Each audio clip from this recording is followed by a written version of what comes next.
Prabhupada, Srila Prabhupada.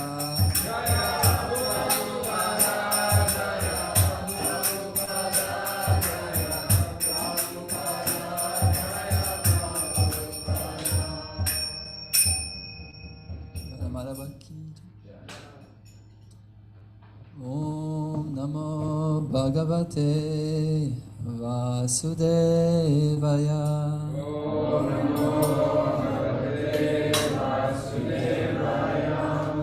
Om Namo Bhagavate Vasudevaya.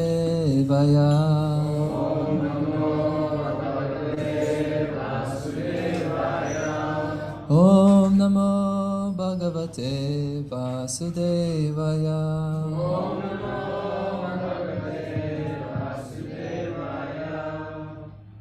Thank you for coming to the Srimad Bhagavatam class.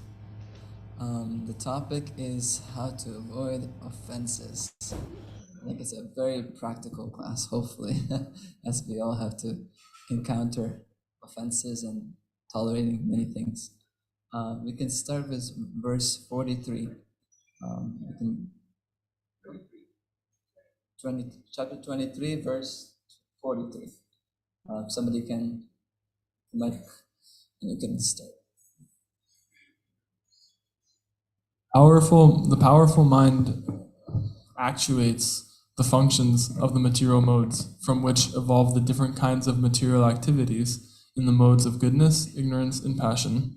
From the activities in each of these modes develop the corresponding statuses of life. Although the present, along with the struggling mind within the material body, the supersoul is not endeavoring, because he is already endowed with transcendental enlightenment. Acting as my friend, he simply witnesses from his transcendental position. I, the infinitesimal spirit soul, on the other hand, have embraced this mind, which is the mirror reflecting the image of the material world. Thus, I have become engaged in enjoying objects of desire and am entangled due to contact with the modes of nature.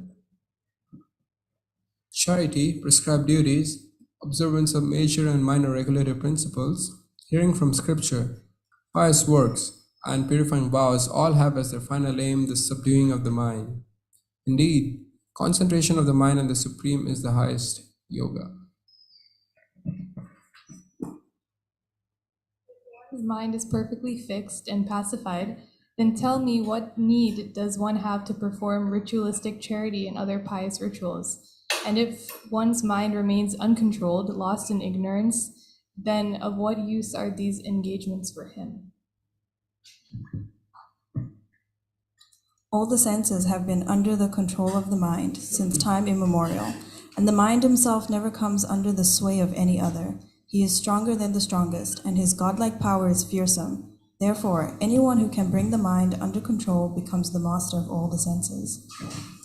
Failing to conquer this irrepressible enemy, the mind, whose urges are intolerable and who torments the heart, many people are completely bewildered and create useless quarrel with others. Thus they conclude that other people are either their friends, their enemies, or parties indifferent to them. Persons who identify with this body, which is simply the product of the material mind, are blinded by their intelligence, thinking in terms of I and mine. Because of their illusion of this I, there is someone else. They wander in endless darkness. If you say that these people are the cause of my happiness and distress, then where is the place of the soul in such a conception? This happiness and distress pertain not to the soul, but to the interactions of material bodies. If someone bites his tongue with his own teeth, at whom can he be angry in his suffering? If you say that the demigods who rule the bodily senses cause suffering, still, how can such suffering apply to the spirit soul? This acting and being acted upon are merely interactions of the changeable senses and their presiding deities. When one limb of the body attacks another, with whom can the person in that body be angry? If the soul himself were the cause of happiness and distress, then we could not blame others, since happiness and distress would be simply the nature of the soul.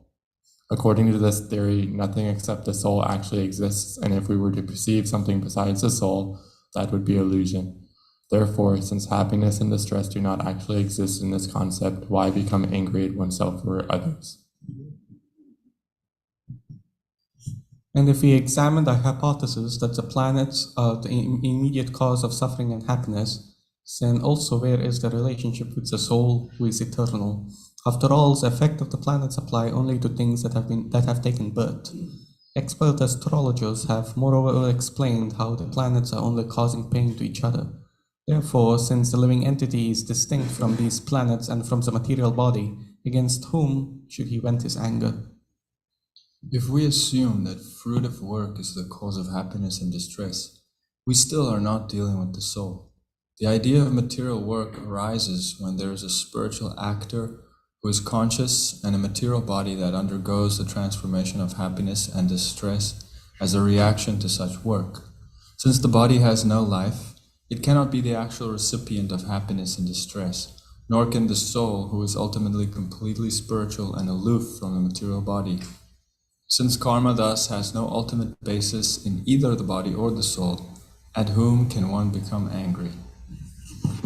If we accept time as the cause of happiness and distress, that experience still cannot apply to the spirit soul, since time is a manifestation of the Lord's spiritual potency, and the living entities are also expansions of the Lord's spiritual potency, manifesting through time. Certainly a fire does not burn its own flames or sparks, nor does the cold harm its own snowflakes or hail. In fact, the spirit soul is transcendental and beyond the experience of material happiness and distress. At whom, therefore, should one become angry? The false ego gives shape to illusionary material existence and thus experiences material happiness and distress. The spirit soul, however, is transcendental to material nature. He can never actually be affected by material happiness and distress in any place, under any circumstance, or by the agency of any person. A person who understands this has nothing whatsoever to fear from the material creation. I shall cross over the insurmountable ocean of nations by being firmly fixed in the service of the lotus feet of Krishna. This was approved by the previous acharyas who were fixed in firm devotion to the Lord Paramatma, the Supreme Personality of Godhead. Lord Sri Krishna said, thus becoming detached upon the loss of his property, this sage gave up his moroseness. He left home, taking sannyas, and began to travel about the earth. Even when insulted by foolish rascals, he remained unsevered from his duty and chanted this song.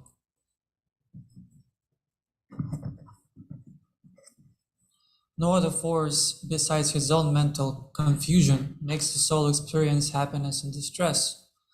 His perception of friends, mutual parties, and enemies, and the whole material life he builds around this perception are simply created out of ignorance. My dear Uddhava, fixing your intelligence on me, you should thus completely control the mind. This is the essence of the science of yoga.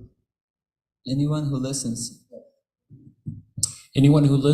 to or recites to others this song of the sannyasi, which represents scientific knowledge of the absolute truth, and who thus meditates upon it with full attention, will never again be overwhelmed by the dualities of material happiness and distress. So, verse, Sukha dukkha pradonanya Purushyasyatma vibramaha Mitro dasina ripava Samsaras tamasa krita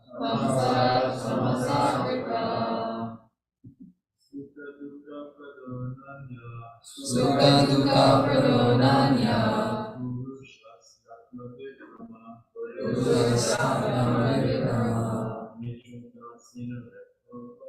Mitrodasana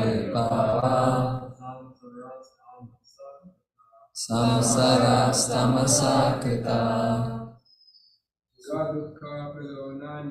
Sukha Dukkha Pradonanya Purushasya Brahma Mitrodasina Vibhava Samsarastamasa Krita Sukha Dukkha Pradonanya Purushasya Brahma Mitrodasina Vibhava Samsarastamasa Ladies? Sukha Dukkha Pradonanya Purushasya Mitrodasina Vibhava Samsarastamasa word for word together. Sukha Dukkha Prada, giver of happiness and distress. Na, there is not. Anya, other. Purushasya, of the soul. Atma, of the mind. The Brahma, the Buddha. Mitra, friends. Udasana, different parts. Vibhava, enemies. Samsara, material. Namasa, arguments. Vika, creative. We do this together. No other force besides his own mental confusion makes his soul experience happiness and distress. His perception of friends, neutral parties, enemies, and the whole material life he builds around this perception. Simply creative The purport is: everyone is working hard to please their friends, defeat their enemies, and maintain the status quo with material parties. These relations are certainly based on the material body and do not exist beyond the body's inevitable demise. They are called ignorance or material illusion. We can sing this verse together. Om Adhyana Timirandasya Yananjana Chalakaya Chakshur Militam Yena Tasmai Shri Gurave Namah Namo Vishnu Padaya Krishna Prestaya Bhutale Srimate Bhaktivedanta Swaminiti Namine Namaste Saraswati Deve Gauravani Pacharine Nirvishesha Sunyavari Prashadani Satarine Jai Shri Krishna Chaitanya Prabhu Nityananda Shri Advaita Gadadhara Srivasari Gaura Bhaktivinoda Hare Krishna Krishna Krishna Hare Hare Hare Rama Rama Rama Hare Hare. So, Avanti Brahmana is expressing that where does suffering come from? Is it, he said, there's many verses that go, who should one be angry at? If you were listening, what is the sum and bonum of who should one be angry at? Does anyone know, based on what we read? The mind, yeah, your own self, basically. Yeah, it's basically, he says, he describes many factors of so-called suffering, demigods, others, the body, so many things, but he ultimately concludes that it is just the mind and the false ego. So, if you can go up to the verse. The reason why I like this verse is because it kind of just puts everything, the whole essence of what he was saying, this is it.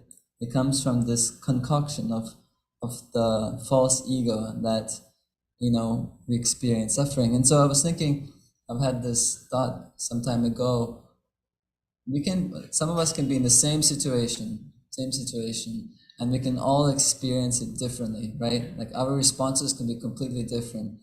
So I don't know if any of you have made a joke sometimes or been on the recipient end of a joke, and then somebody just, even though you mean it in a good way, the person takes it in a complete different way, and you're faced with having to apologize or understand, and but then another person, you can say the same joke and they can receive it totally normal, like no problem at all.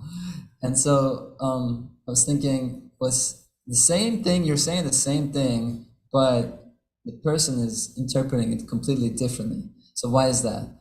And that is basically, that comes from our experience from this material world. We're conditioned soul. So we have, different trauma and different things. And this all relates to tolerating offenses, because if we understand where a person is coming from and what they have been through, then we can generally accept them for who they are, despite their bad day. I remember when I was in Vrindavan, it's a very simple story, but it's just, you have those moments of like, come on, Prabhu. We were serving in Govardhan. I was going around with a bucket of sweets, and at the end, of course, of service, and everybody was sitting down. I was going one person by another person, another person, another person, and then I got to this Prabhu, and he just started eating. So everybody else was done, and so I was putting the little sweet ball, and then this Prabhu was just started eating, but his plate was full. Okay, his plate was full. So, but because I'm going from one person to another person, I just generally try to find a little spot in his plate and try to put the sweet there. And he got upset at me. He was like, Prabhu, like, you don't see? Like, my plate is full. And usually, it's like called rasa bas, meaning you don't want to put like your savories or salties, they call them, with your sweets. Otherwise, kind of contaminates for some people, except Anantavallabha. You can put everything in one plate.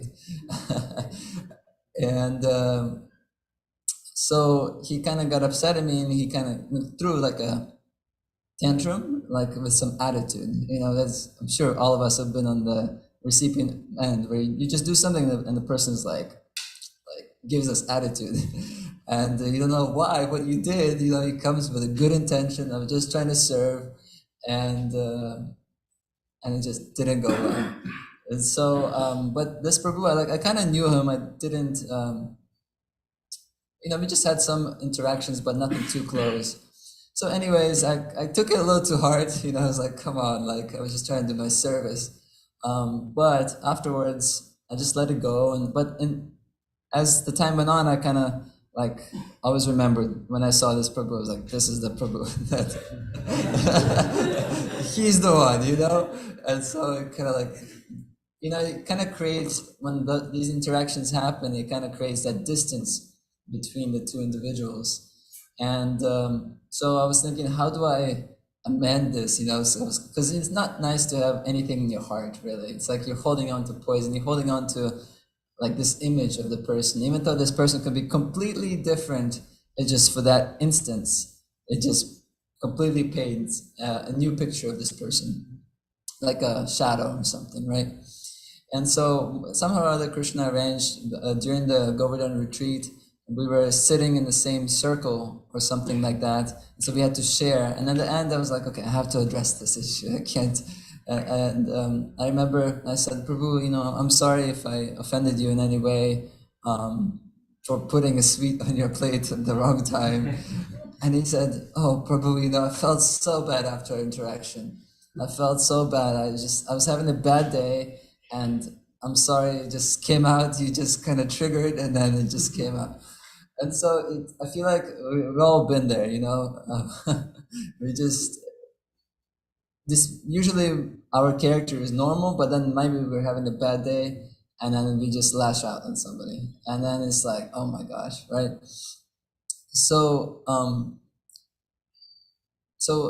what Avanti Brahmana is discussing is, where does the suffering comes from? And so I was thinking, if this Prabhu,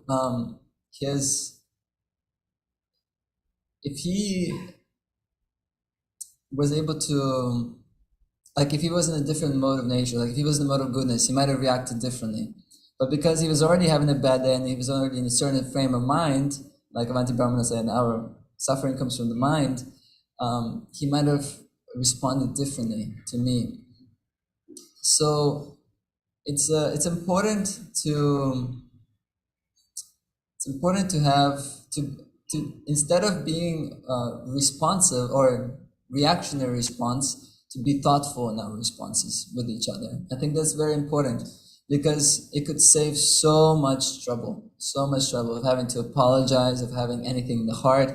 If we just take a moment to think before we respond, especially if we're having a bad day and somebody is like asking us, please Prabhu, can you do some service, or something comes up to us, and then if we're having a bad day, it's very easy to kind of just give attitude. And but a Vaishnava, a devotee, we try to be thoughtful in our actions and how we interact. So it's important because we have to live with each other, and we also try to please Krishna, and Krishna is pleased when his devotees are pleased. We have to be careful in our dealings. And so I was thinking, so in terms of tolerating offenses, why are devotees really good at tolerating offenses? Well, they're meant to be good at tolerating confrontations. You know, Radhanath Maharaj has this wonderful quote, is that our greatness or our advancement in spiritual life is shown by how we deal with provoking situations. You know, isn't that interesting? So, you know, if everything is all nice and, you know, we can just go about daily life.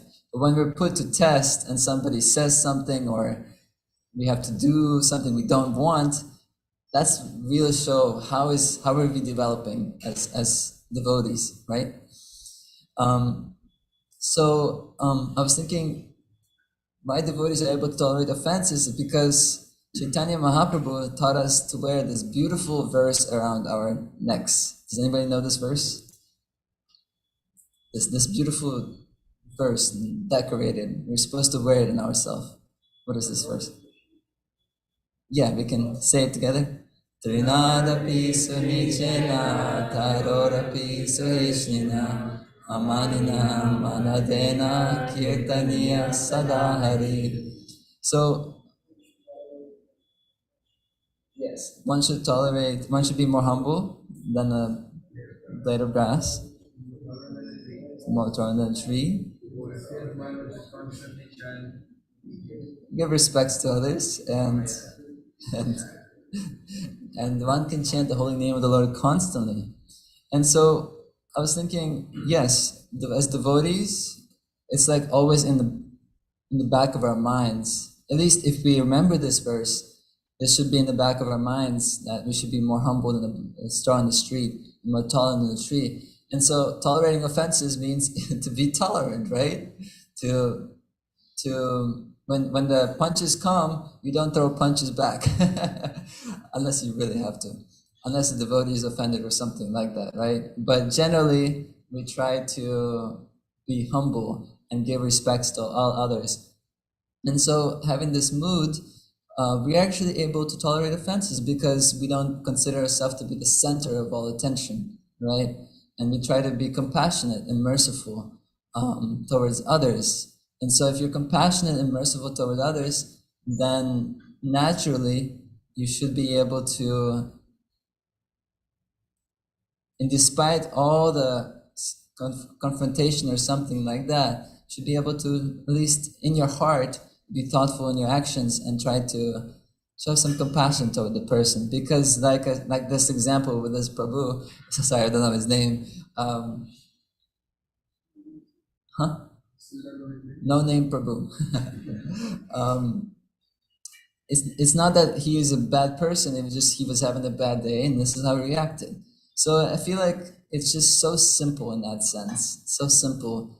And that could save us from committing the greatest offense of the mad elephant offense, you know, offending a devotee.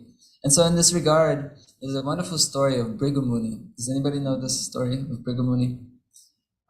So I'll recite it just because it shows us a lot about how to tolerate offenses. So Bhrigu Muni is a sage. He can travel, and he's a son of Lord Brahma. So one day, this talks about in the Krishna book, of how those sages that were assembled at the Saraswati River, and they were discussing the three predominant deities, Lord Brahma, Lord Shiva, and Lord Vishnu, and who is the supreme, right? So who's the supreme? Lord Vishnu. Okay, why is he the supreme? So this story tells us why he's the supreme. So basically, they told Bhrigu Muni to go and test each of the deities, each of the personalities. And the first person he went to was Lord Brahma. Lord Brahma is in charge of the mode of nature. So how would a person in the mode of passion, mode of nature, mode of passion, how would a person in the mode of passion react to a confrontational situation? This is, okay, passion. What does that specifically mean? In their emotion, from an emotional state. From an emotional state. So they probably like say something or do something, right? In a frustrating way, right? So, yes, so Bhrigu Muni goes to Lord Brahma, and Lord Brahma is his father. So generally in the Vedic system, when, at least even normal person basis, you usually greet the person and you say, you try to show some respect, some kind of like you're there. And but when he goes to see Lord Brahma, he just avoids him completely. Like his father, he just doesn't regard him at all. So Lord Brahma, because he's in charge of mode of passion, he he gets offended, and he basically wants to curse his son. He just like wants to curse him and make him go take another birth or something, that matter, pretty bad. But because he remembers, hey, this is my son I'm dealing with, I shouldn't be doing this. So he avoids that, but this was his reaction to Bhrigu Muni's action of not showing respect. So then, that's mode of passion reaction. He wants to curse him, he wants to say something, he wants to do something, retaliate back, but not kill him. Okay, so next. So he goes to Lord Shiva, and Lord Shiva is in charge of mode of ignorance. So a person in the mode of ignorance, how would they respond to a confrontational situation or of being hurt? Huh? Moroseness, okay. So like depression, okay. And another way? Violence, yeah. So those two are like very interesting. There's like anger being passive aggressive, so like depression, and then there's like violence. So guess which one Lord Shiva reverted to? He was not depressed. If you have any idea of Lord Shiva and his character and his pastimes, he tends to do some very intense ways of responding. So Lord Shiva, so Bhrigu Muni came to him, and they're actually brothers. Lord Shiva and Bhrigu Muni are brothers. So Lord Shiva, he comes to him, and then Lord Shiva's like ready to embrace him. He's like, my bro, like he's like happy to see him. And Bhrigu Muni, he stops him and he says, don't embrace me, you're unclean, you're unpure. And he insults him, basically. He insults him, and like, just imagine like Nitai, we're good friends, right? And you come to me and you're like, hey, and I was like, you're this, don't touch me. You wouldn't feel good, right? Yeah, you would probably punch me or something. So Lord Shiva had an extreme reaction.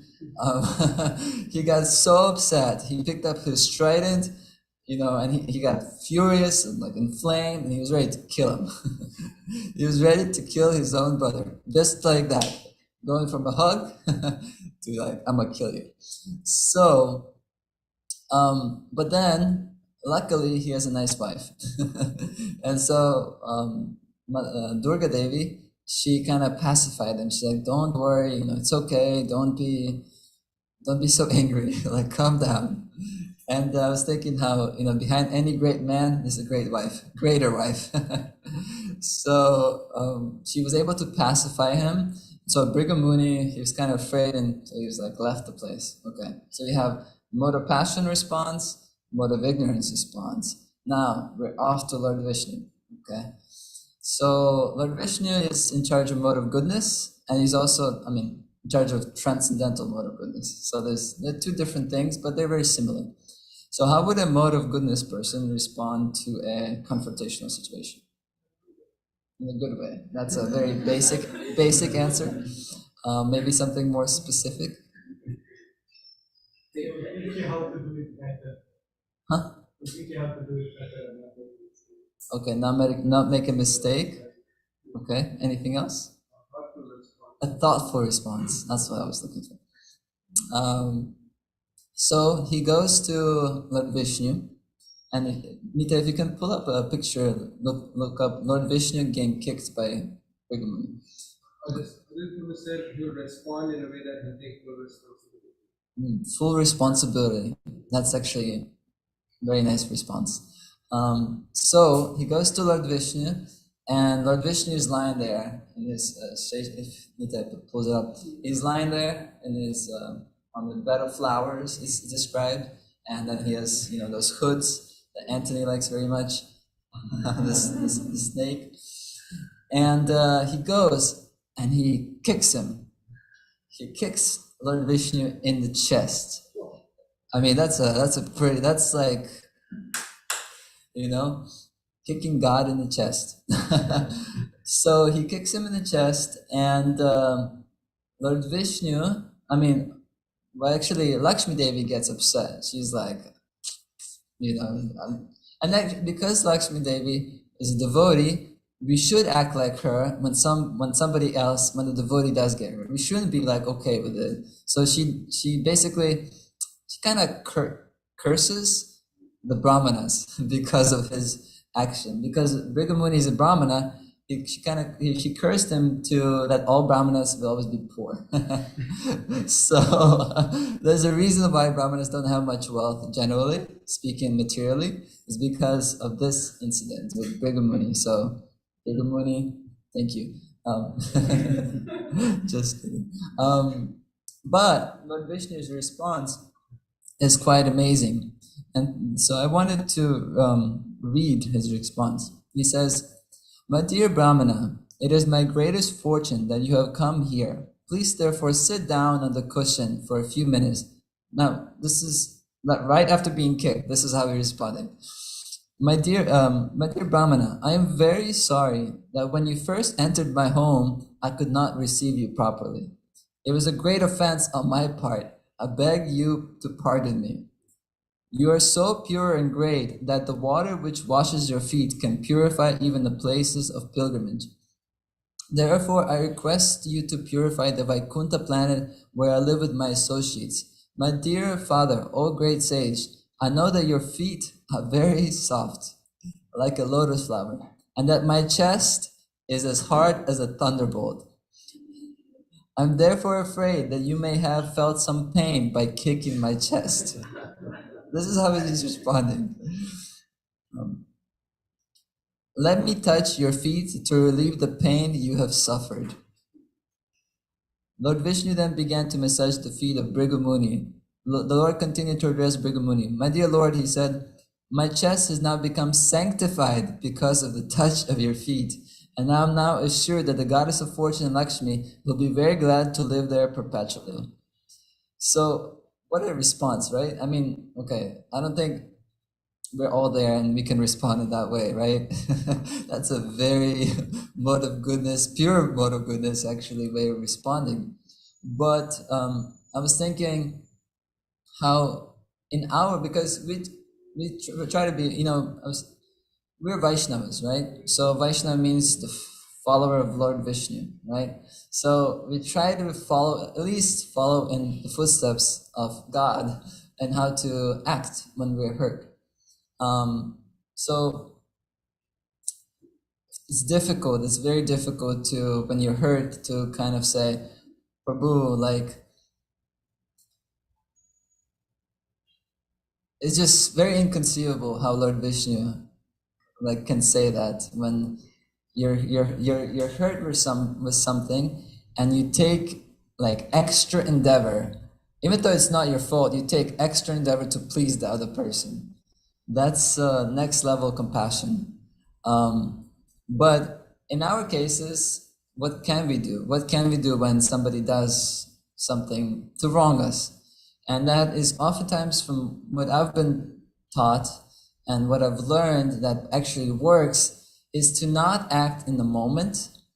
Don't act hastily, and ask the question of why, what, at least maybe not in the moment, but maybe take a little time and give it just maybe a few minutes, and then you can say, why, you can ask the question of why, what happened, instead of pointing the finger or throwing the punch back. Just ask why, what happened, because oftentimes, like the story with Prabhu, if only I knew that he was having a bad day, then I could have had more compassion towards him, and not taken it so personally, right? It's because when we take things personally, that's when our emotions kick in. We start to identify with like all those feelings, and then we create resentment, and it all tumbles down. But if we're able to just take a moment to be thoughtful, like Lord Vishnu, it's not, he understood Bhrigu Muni's heart, of course, that he was testing him, but he showed his supremacy. He showed his supremacy by acting in that way. And so because we're meant to be godly, we're not God, but we're godly.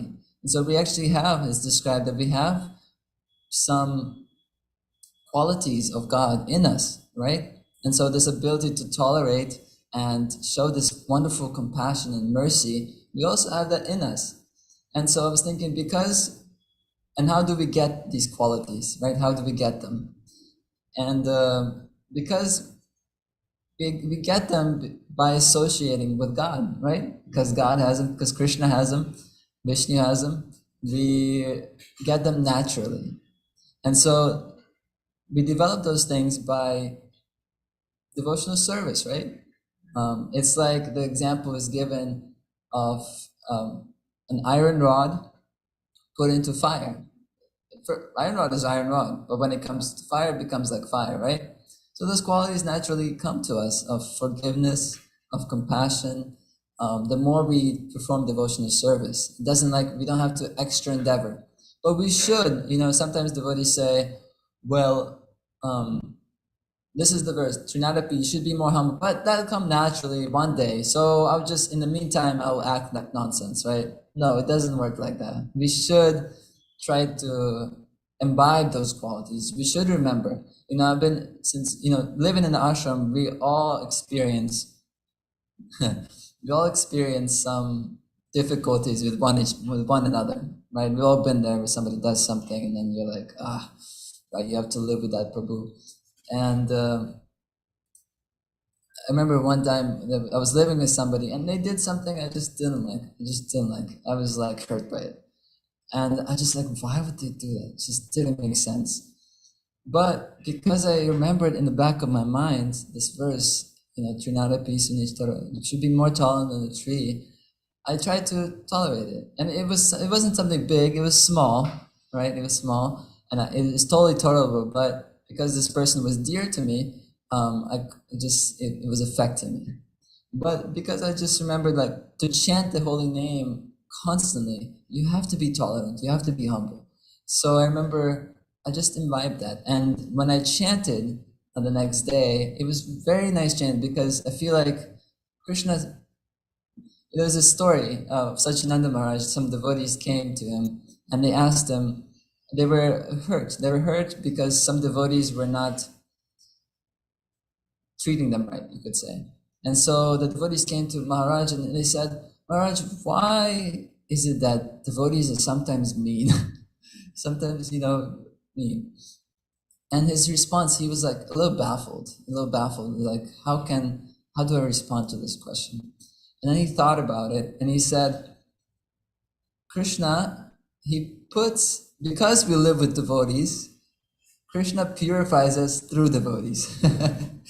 We don't so much interact with other people, right? We interact with devotees. So he has to put certain devotees in our lives that really pinch our nerves. I'm sure we've all been there with certain devotees, like, they just pinch it. So he said that because Krishna just facilitates that specific medicine for us to learn. And that's amazing. That's amazing because Krishna cares so much that he purifies us in these ways. But the question is, how do we interact with devotees that we don't offend them? It's like we're offended, but we don't offend them, right? And so I was thinking this point of how to endure the process of Krishna consciousness without losing faith. Because sometimes when we tolerate too much, if we're not on that level, we can start to do it superficially. And then we can lose faith, right? It's like, this is all happening to me, the devotees are not nice, or this is not nice, and we start to lose faith. So this is for discussion. I want to ask, how do you how do you tolerate offenses without losing faith? Sham, you have a mic?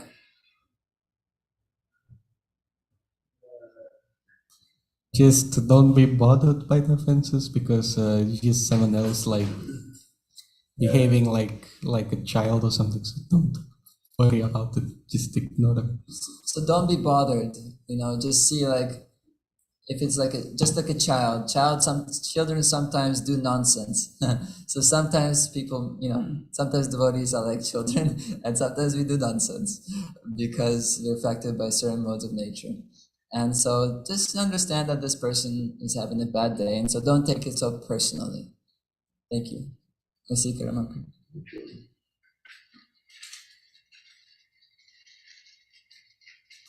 You kind of already gave an answer, and that is to always recognize that the Lord is the supreme controller. He's arranging everything.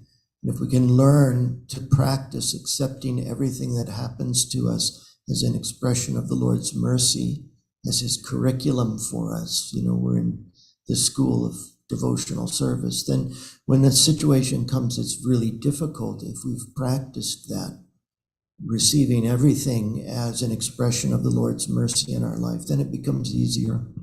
Yeah, it's transcendental.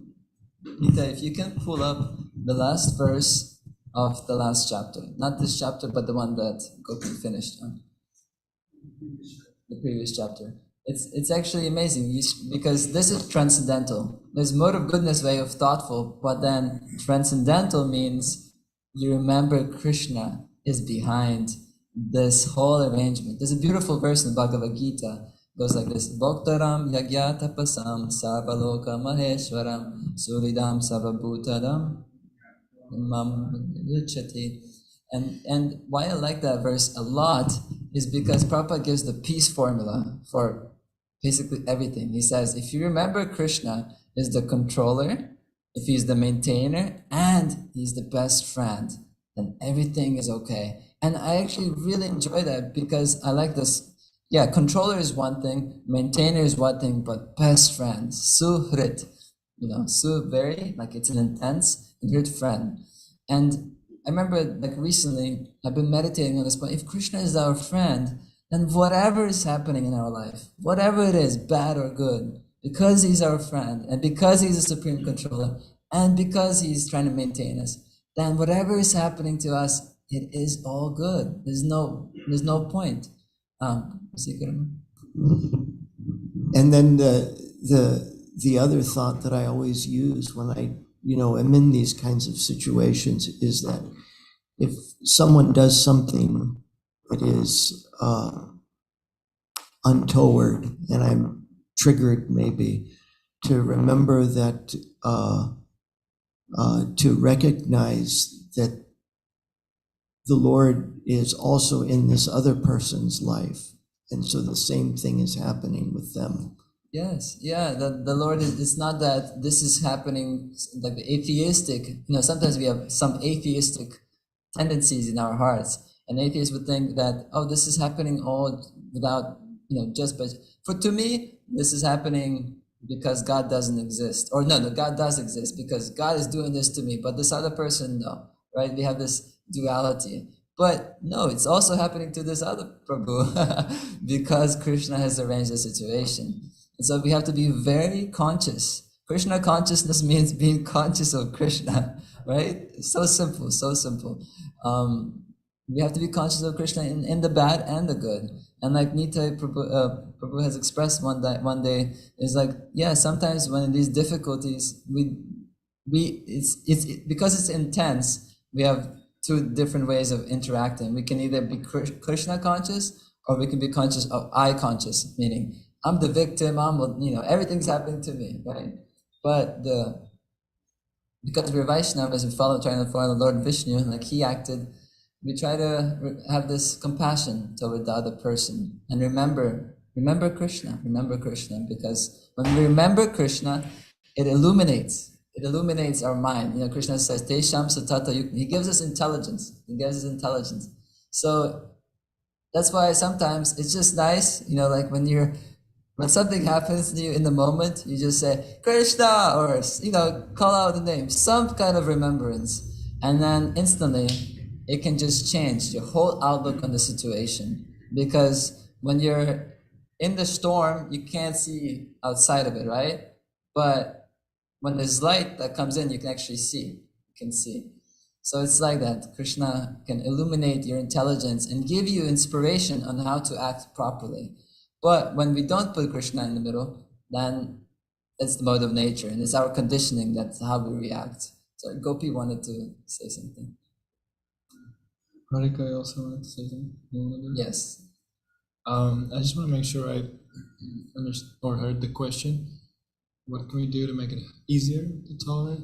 Yeah, how to not lose faith, because sometimes, we can tolerate so much, like, abuse or whatever, not abuse, but then you kind of just start losing, feel like you're the victim. And then you just lose faith with Krishna consciousness or organization or something like that. I don't know if my answer really addresses the idea of losing faith, but I guess it does. Okay, I have to tell a quick little story. It has to be quick. This time's running. When I was a very new devotee, just a few months, it was Radhastami. So I had drawn a picture of Radharani for one of my devotee friends. And then we were at this house of the devotees waiting for them to get ready to drive to the nearest city. So I had this picture with me. It was inside one of those transparent plastic envelopes. And I had it on the ground and I was chanting because I was like, okay, Radharani, I'm going to chant with this picture in front of me. And then I went somewhere, and all of a sudden, like the leader of our local project came out, and he was screaming. He was like, "Who did this?" Like you can't even imagine the level of intensity and anger. Wow.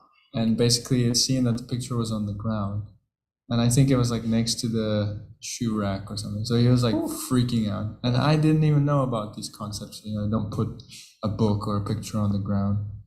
So I was freaking out. And this person, I can tell you like dozens of examples where he reacted like this towards me. And you have to understand something about South African culture and extreme levels of toxic masculinity. But the point is, like, it was very intense and very hard and definitely caused some scars on the heart. But I never wrote this person off. And even today, I'm like constantly in touch with them. They're kind of struggling with their spiritual life now. Right. Because Nudge, wink, wink. But they're my friend and I'm always in touch with them.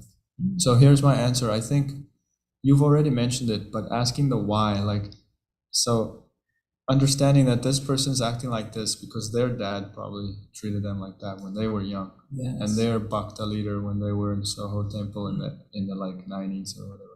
That was just the mood. So just understanding where they're coming from and that they're actually suffering and they're crying out for help. And then on top of that, just allowing each other to be human beings, because we have our low points. So if we can't carry someone else when they're in their low point, how do we expect to be supported when we are in our low point? This is something anyone who will get married will really learn. But hopefully we can learn it even before marriage, that we have to allow each other to be human beings. So yeah, my answer is just using your intelligence to understand the broader context, that the person is probably, something's happened to them, they're suffering as well, and then just trying to be there for them, so because we all hit our low points. Yeah, that's amazing. Thank you so much for sharing that. Yeah, it's like usually if you're suffering, sometimes you want to inflict pain to others. You know, some people revert back and just hide in their space, but some people, they just, if they're suffering, they want the whole world to know they're suffering, and they will inflict so much pain. So just knowing that, you know, that this person is suffering, you can have this mood of compassion because you don't want people to suffer, right? And so it's transcendental. It gives the bigger view, bigger picture. So thank you, Gopi. And then Radhika, you Krishna. So I think everybody's sharing nice points of how we can think. I was thinking also like on a practical level, if we're somebody new and we're going through something and we're losing faith, is good to talk to a mentor and reveal our mind, because sometimes they may protect us from these situations and they know what's best. We can tolerate, but if we're losing faith, it's important to like bring it up, and then maybe they'll remove the devotee who's causing the trouble, or maybe they'll like help us see the situation in a better way. So having that support system is really important, and revealing our mind to them. Thank you. Actually, this was one of the points that, practical points that I wanted to mention. Is we're not on this level of Lord Vishnu to just, if somebody kicks us, we don't respond in a kicking way back. So sometimes it's very nice. Actually, most of the times, if it's really affecting our heart and it's not going away, if it's not going away, that means you should probably mention to some mentor or somebody you find dear to yourself and express it, and maybe try to understand the situation a little better. So these things are very important. These things are very important because we have to be living with devotees, and we have to know how to interact with devotees in that way, in such a way that we make advancement in Krishna consciousness. We say every day, Vancha kalpatarubhescha, kripa sindhubhyevacha, patinam pavanebhyo, vaishnavebhyo namo namaha. Jai. Nita is very good with that. So I'll end with this. One day I heard this devotee say, we say this, but we have to really understand what it means and say it with our hearts, And that way, every morning we shed all the baggage, all the stuff that offended devotees, and try to chant in a clean way. And something they added to that statement afterwards, at least they suggest that, and I say this every day because it's nice, so maybe you'll be inspired. They said, please forgive me if I offended any living entity, not just devotees, but any living entity, and unintentionally or intentionally. And that way we can chant, having known that we've done our best, So thank you so much for listening. And now we can go to Srimad Bhagavatam ki Jai. Govinda Nama